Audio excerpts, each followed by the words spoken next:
ამერიკის შეერთებული შტატების ფედერალურმა მთავრობამ ივნისში მოულოდნელად 27 მილიარდიანი ბიუჯეტის პროფიციტი დააფიქსირა, რაც ტარიფების შედეგად საბაჟო შემოსავლების რეკორდულ ზრდას უკავშირდება.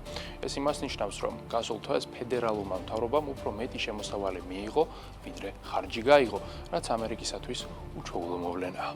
საბაჟო შემოსავალმა ივნისში 27.2 მილიარდი დოლარი შეადგინა, რაც გასული წლის ანალოგიურ მაჩვენებელს 4-ჯერ აღემატება და ქვეყნის ისტორიაში უპრეცედენტო მაჩვენებელს წარმოადგენს.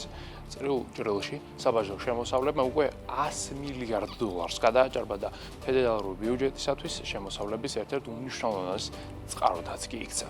ამ ტენდენციის მთავარ მიზეზად პრეზიდენტ დონალდ ტრამპის მიერ გატარებული სავაჭრო პოლიტიკა სახელდება. როგორც ფინანსთა მდივანმა აღნიშნა, ტარიფები უკვე იძლევა მნიშვნელოვან შედეგს და წლის ბოლომდე საშემოსავლო მაჩვენებლების შესაძლოა 300 მილიარდ დოლარამდეც კი გაიზარდოს.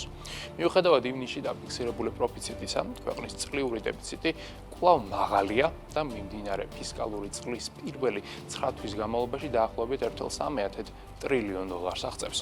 საგრძნობლად არის გაზრდილი ვალდებულებების მომსახურების ხარჯიც, რომელიც ივნისში 84 მილიარდ დოლარს გაუტარდა, ხოლო წლიური ხარჯი უკვე 900 მილიარდ დოლარს აჭარბებს.